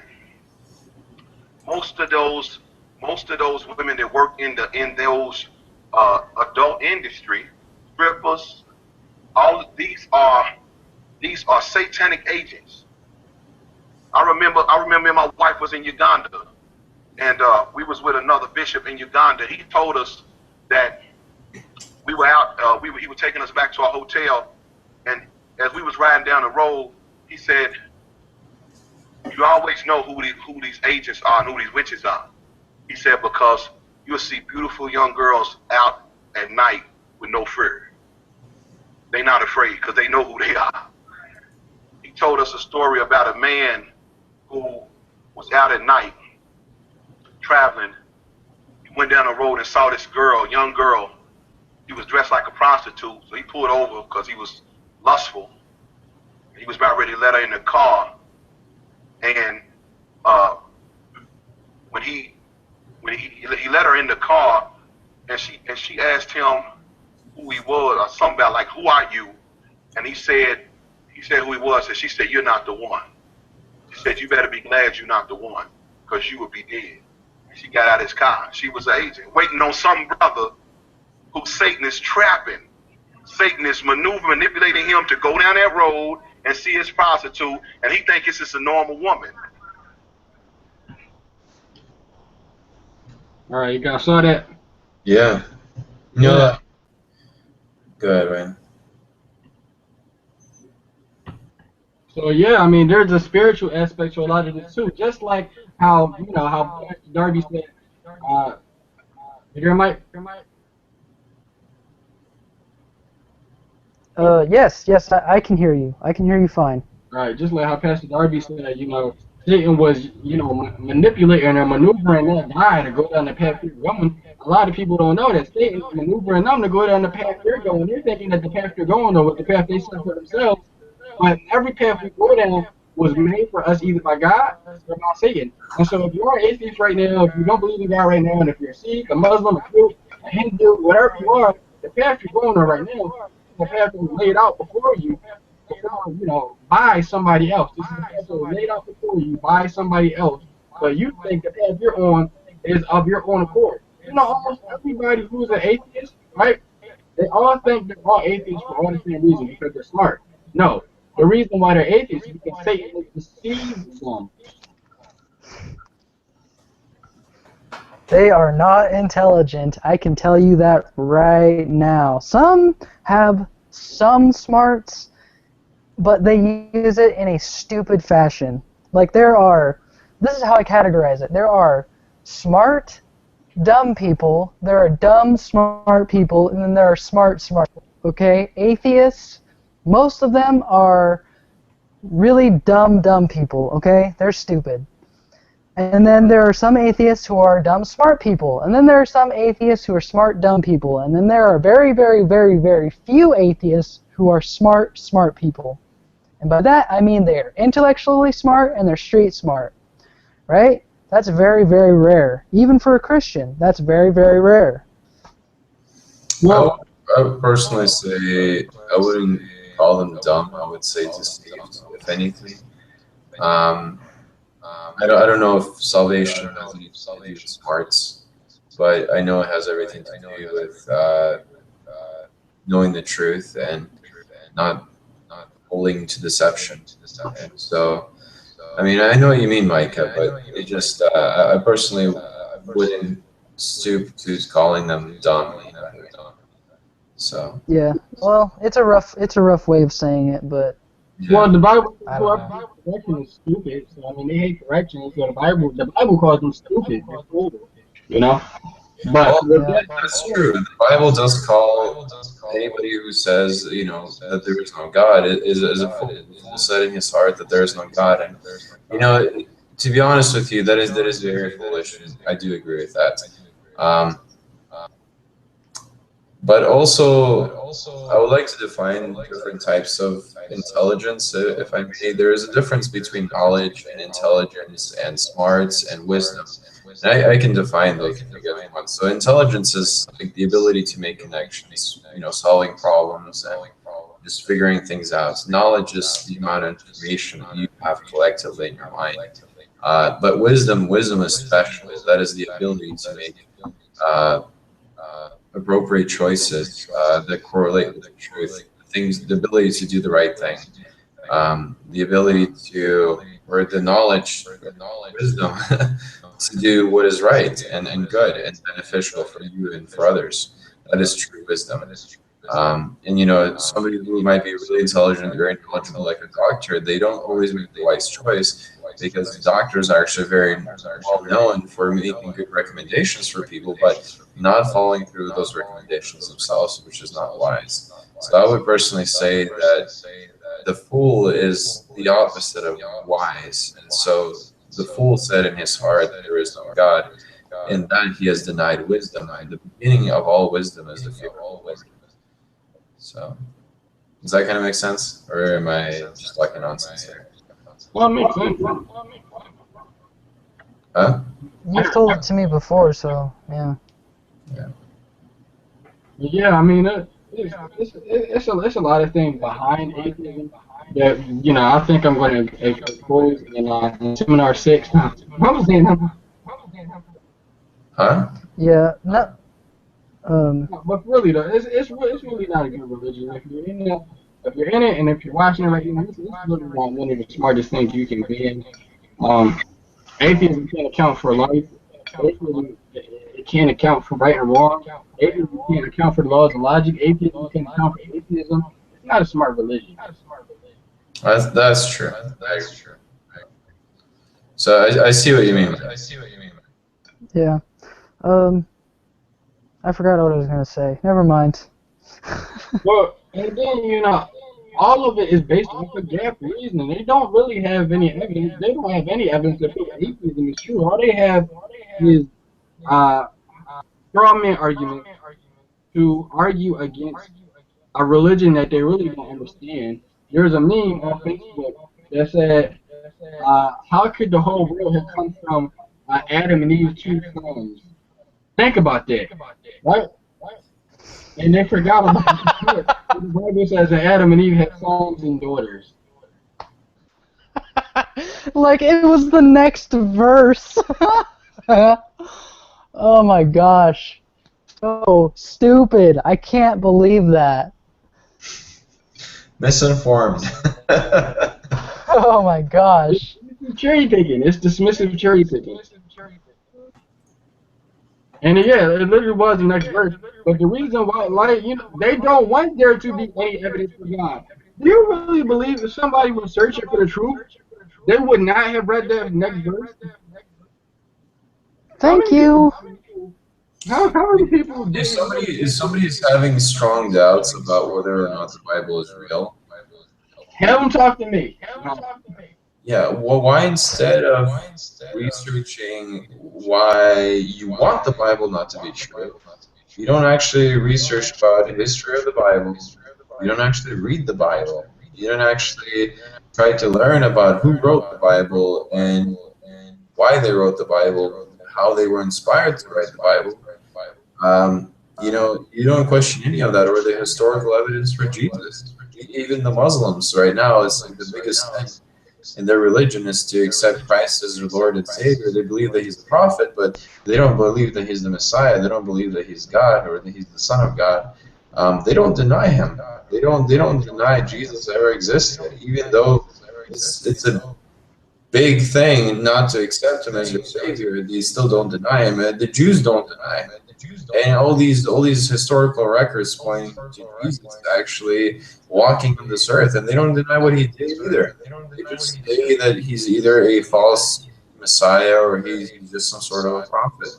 They don't believe who He really was. And Jesus actually asked His disciples, you know, who do you say that I am?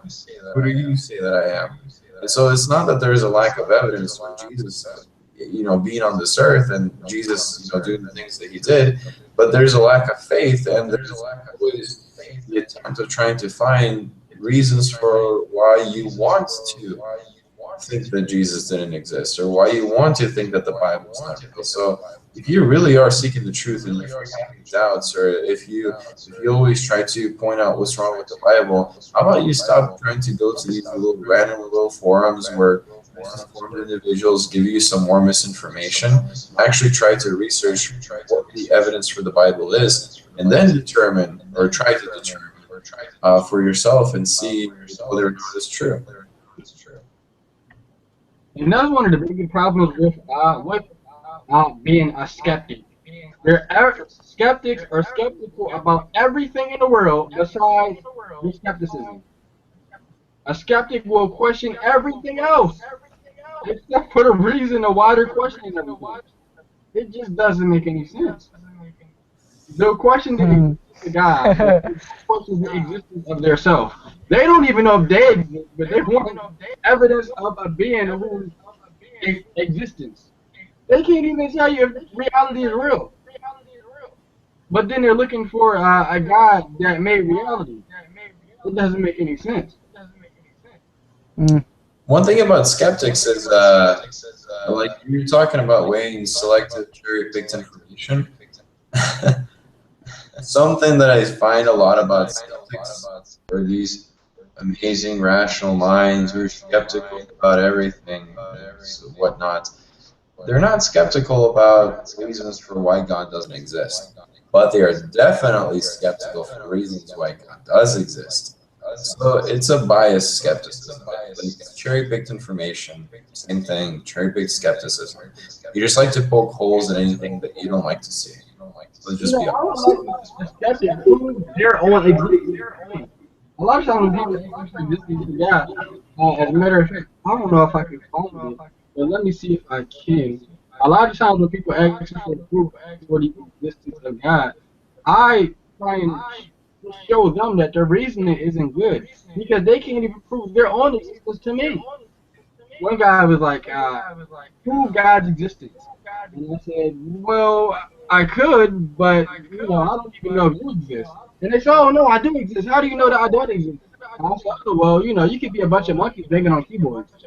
Yeah, well, I don't know. He's like, yeah, since you believe in, give us some time, you know. You guys hear me? I hear echo.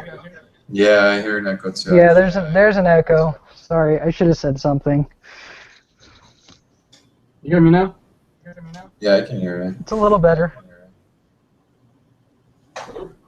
Testing, testing, 1, 2, 3. I heard You're I heard echo. an fine. echo myself as well. I don't think of myself. Oh.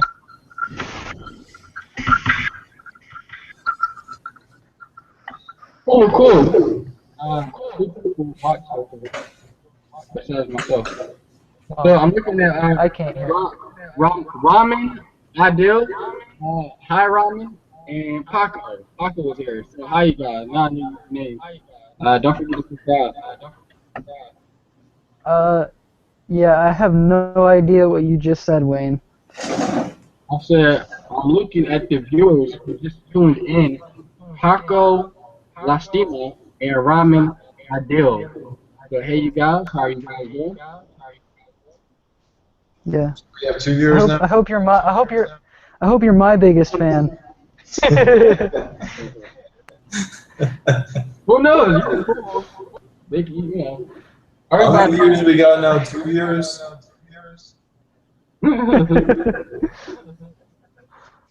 That was being serious.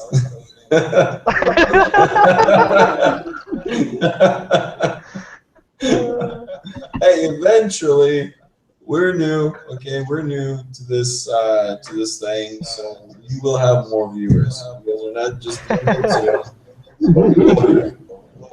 you guys. What were the names again? Rami, Rami and Paco, Paco. Like Mitt Romney or like Rami? Ramen, like ramen. Ramen. Ooh, ramen. Oh, okay, that's awesome. I like your name. That's a good name. And Paco. Paco is a good name too. As a matter of fact, for the viewer who is watching, if you like this little podcast or hangouts or whatever we just have, I don't even know what I don't know what. But if you like whatever what this is, I will be on a radio show today actually, 6 o'clock Eastern time. Let me give you Oh no. the information for that. I will be on urbanfamilytalk.com, and that will be at 6 o'clock in the morning today. And then I think I got something scheduled with Dr. Kent Hovind for Wednesday. I don't know if you know who Kent Hovind is. One of your- He's a good man. He's very scientific, Yeah. very smart. Yep. Yeah. Knows a few things about the world. Yeah. By the way, Alex, I want you to co-host in my place. Huh? I want you to co-host in my place for that. Is that a That, Wednesday? You guys Yeah. see this? But is it this Wednesday? Or is it Yes. next? It's this Wednesday. So tomorrow. Is it tomorrow? No Yeah. way. No, Wednesday. Yeah, Oh. tomorrow. Oh yeah. Tomorrow. Yeah. Not. I get it. Yeah. Tomorrow. All right, so you guys. Oh yeah, and then if you guys want, you guys can follow me on Twitter at apologist215. And so I was talking with some guy, and he said, "Hey, prove your book." And I said, "Prove your gap." Yeah. Honestly, really, who are you to try and make us prove the Bible when you can't even prove the holes within your little creation myth? Yeah. You know what really bugs me is when atheists actually don't understand their own theory. That just doesn't make sense to me. Why are you trying to tell me what I'm supposed to believe about my book? You don't even understand what your book says. Dude, they have the Big Bang, right, making time, space, and matter. But the Big Bang was already assigned time, space, and matter. So what did it make? And then they said, oh, it was an expansion. Okay, what expanded? We don't know. Come on. Hey, can I share something that God revealed to me when I was very little? Or Oh, go ahead, sure. Yeah. Mike, are you good with that? Look at your face. It's like, Huh? Micah? Sorry, the connection is kind of fishy right now. I don't know. I see. Somebody say something. Oh, Okay, I'm never saying, mind. I'm just wondering if it would be cool if I shared something that God revealed to me when I was little. I think I shared it with you before. Oh, now we got 0 viewers. Well, I guess they don't want to hear my weird story. Well, no, it'll be cool because all throughout the week, people like watching the videos and stuff. And then remember, like, nobody's up right now. Yeah. Alex, you scared him away. What the heck? I'm sorry. Okay, we'll attract me. Here's how we're gonna do it. Okay, so I'm gonna move this thing right here. This thing is a Japanese bowling bomber. You see what I'm saying? So behind me, what I got, my living room. So I'm gonna be practicing my little sport shenanigans.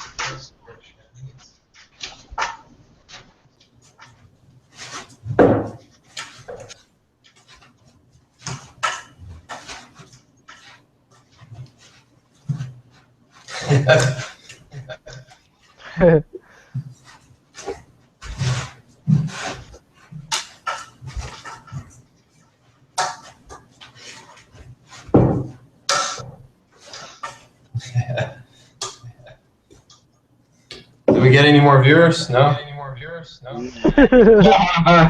was that, like a rain dance ritual? Huh? Was that a rain dance ritual? Yeah. So, yeah, basically, this whole conversation that we had is basically just to say that atheism is not a really good religion to be. Honest, I know we make a lot of jokes and stuff like that, but it's really, really not a good religion to be in. You don't have any basis for right or wrong. You don't know if your reasoning skills are reasonable because in atheism, if there is no higher standard outside of yourself, then the only standard you have to appeal to is yourself. So that means you have to use your own reasoning faculties, which might be wrong, to try and prove that your reasoning faculties work in the first place. Like your reasoning faculties may be wrong to begin with. And one of the last things in atheism, and one of the last things to consider, just for not even believing in the God of the Bible, is that you don't have any hope. All these other religions, they say do. You have to do to be good. Even atheism, you have to do to be good. You have to somehow do something good for society or do something good for the scientific community, and then you'll be a good person. But the only religion that teaches done is the Bible. And I did promise that I was going to teach a creation science version of the gospel. And so I'm going to do that very, very quickly. So in the beginning, we know that God made the heaven and the earth in 6 little 24-hour days, and God made Adam and Eve, and He blessed them, and He made them holy, and they were not just good, they were very good. Their DNA was perfect. And so we know in physics, when you have a solid, the little atoms that make up the solid, they're all tight together, right? And then when you have a liquid, those atoms get a little bit looser and they're not as tight as they used to be. And then when you have a gas, those same atoms, those same particles are spread out very vastly, right? And so when Adam sinned, God was the one who held those atoms together. And so now those atoms, slowly as we age, they start untightening and they start loosening up. And we get old, we get sick, and we get diseases, and we die because God doesn't hold those atoms together anymore, right? Make sense? And so we see over and over and over again throughout the Bible and just through observation, people die. But according to atheism, death has always been here. They don't know why people die. It's always been happening according to evolution. Now, something to consider is the second law of thermodynamics. It says that everything in the universe is running down, and using logic and reason, if everything in the universe is running down, then that means that at one time it had to be perfect, right? Because only things that run down had a perfect beginning, right? A car doesn't just start breaking down. The car had to have been in good condition before it started breaking down to begin with. So we can conclude that, our human bodies and everything in this world, in the beginning, it had to have been good. And not only by using that logic, that also confirms the Bible, which says that everything was good in the beginning. But something happened.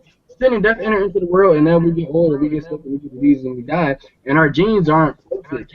And so when God sent an angel to Mary in the Gospels, in Matthew, and when Gabriel said to Mary, "Unto you a child is to be born, and you shall name him Jesus." In scientific terms, what he really said is, "Unto you a child is born, and you shall name him Jesus." See, Jesus came, he stepped into history to be the God-man. Jesus stepped into history so he could be our relative. Jesus came in, the God-man came in, or the Son of God died for us so that we could be sons of God. Or in essence, our genes were corrupted. Our DNA is made up of copying mistakes. We have something in our DNA called mutations. We have copy errors. Your DNA, Mike and Alex, are nothing but a copy of your parents' DNA, and your parents' DNA is a copy of their parents' DNA. Over a phenomenal amount of years, a lot of copy errors are inside of our DNA. It's called the genetic load. And so the reason why we sin and we do evil things and we mess up and we aren't perfect is because our DNA isn't perfect. And so when Jesus or when Jesus steps into history as the God-man and died on the cross for our sins, Jesus died for our genes. Jesus died for our bad DNA that's inside of us. And so we see in the book of Genesis, we had good genes, and we see in the Gospels, Jesus, who had perfect genes, died for your genes. Jesus gave his DNA for your DNA. And so when people say the blood of Jesus really is important, because without the blood of Jesus, our DNA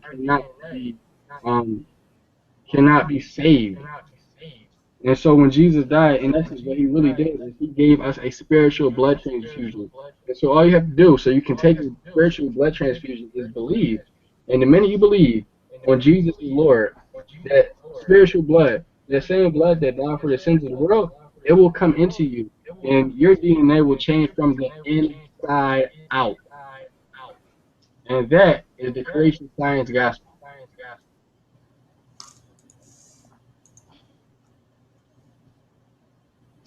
Creation science gospel. It is. That's the gospel truth. Nobody can deny it. And I guess for somebody who's watching this video right now, then you want to have this spiritual blood transfusion. If you're tired of lying, if you're tired of stealing, if you're tired of going back into sexual sin over and over again, and you feel guilty about the things that you're doing, understand that one, the reason why we're doing this is because our DNA is corrupted, and number two, the only person who can save our DNA is the person who made our DNA, Jesus Christ, the God Man, who stepped into history to be our relative. Alex, I'll turn your camera off for a minute. Sorry. I was being distracting. But yeah, so I think with that being said, anybody else have anything else to say before I like call it a night? Yeah, atheism is stupid. Sorry. You know, I like what you're saying. I mean, it's good to finish up with the gospel, and a lot of people need to understand that, you know, life is temporary, and everything in this world is not going to last. There's no point to something that's just not going to last. It's like you're playing a video game, and you know, eventually it's going to be over. There's no end goal to it. It's just once it's over, it's over. That's it. You know, it's like it never even exists. You just the only thing that you know is the time that you enjoyed with the game, and it's just not there anymore because it's not there to be enjoyed. Same with our lives. If our lives are just temporary, it's like, you know, you have all these little toys and knickknacks, make you become and make you be able to recharge. You have to put all the toys back into the toy box. And so what really is that you do with your life? Do you use it for something greater, or do you try to just enjoy this temporary thing that's not going to matter in the end anyways? So that's where the gospel comes in, is we live for God, we live for a purpose, and we live for not just a purpose that's temporary, that's just enjoyed here for a little while, but a purpose that is eternal, and it's not going to be taken away. It's not, you know, it's a treasure that's stored up in heaven, and really the Great Commission, the expansion of God's kingdom is, I believe, the greatest blessing. To see other people being saved, to see other people having a relationship with God, to see other people in heaven. That's what I want to be about. That's what I want to live for. And you know, I think that's the greatest blessing, to be able to be a part of that. So I mean, that's the gospel, man. It's like, I'm glad that you finished everything off with just the gospel, because that really is important. That's something that if we just talked here the whole time and just talked about, oh, you know, this is stupid or that is stupid, it wouldn't really have an impact on anybody's lives. But when we finished it with the gospel, what Jesus did for our sins, that's really the focus and the main points of everything. And so I really appreciate that. You know, without the gospel, the Bible doesn't make sense. The Bible is just an unfinished book. If you take the gospel out, the whole point of Genesis is, you know, our genes are messed up, and Jesus came and he gave his genes for our bad genes. That's basically the gospel. Our DNA is messed up. Through one man, being death entered into the world, but by the obedience of one man, we have life, eternal life, evermore. You know, and no other religion can offer that. All other religions say that you have to do, that you have to, you know, even in Islam, you have to visit Mecca, and you have to pray all these different times a day, and you have to give alms to the poor, and you have to do all these things for Allah. And you still don't even know if you're saved. In the Book of Mormon, which I got actually right here. I don't know if you guys can see this right here.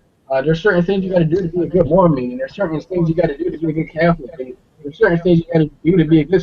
There's certain things you got to do to be a good atheist. But in Christianity, there's nothing at all you have to do so you can earn God's love. God loves you already.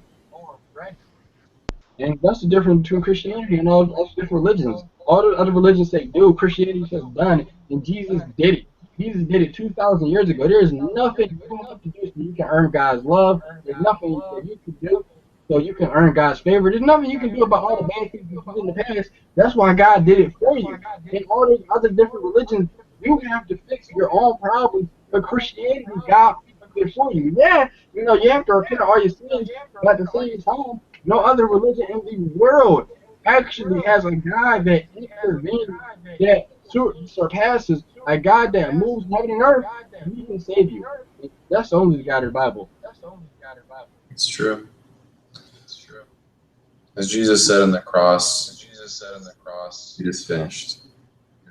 Mike, you got anything you want to say? You looking like you're pretty tired.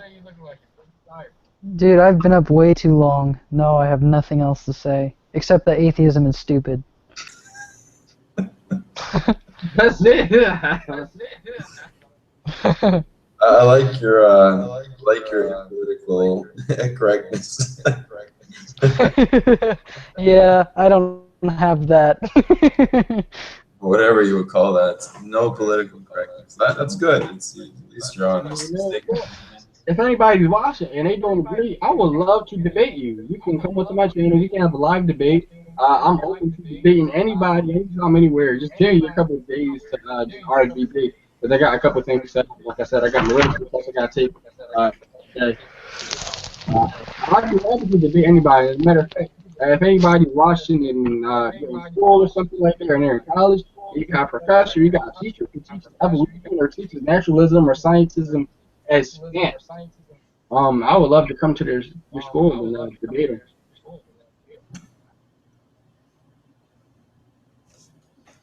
Praise the Lord. Amen. I think that'll do it for the broadcast today. We've been on long enough. We've been talking for hours. It's been about like an hour and a half, 2 hours. Yeah. Yeah. Oh man, Ken Hovind doesn't even let me get his down. Ken Hovind just be like, oh, I gotta go. Bye. Yep. Yep. You guys have a good night. Sleep well, brothers. Try to get enough rest for whatever tomorrow holds. And don't worry about tomorrow. For today has enough troubles of its own. Amen. All right, and I think we'll close with that. All right, I'm Wayne Fillmore. We just spoke on Mike and Aleks, and we just talked about refuting scientism. If you guys have any questions or concerns, you can feel free to comment below. Don't forget to subscribe, share this video around, share my other videos around, and if you or anybody else would want to debate me, I would be glad to debate you anytime, anywhere. Just let me RSVP. And I'll get back to you. All right. Until next time. Good luck.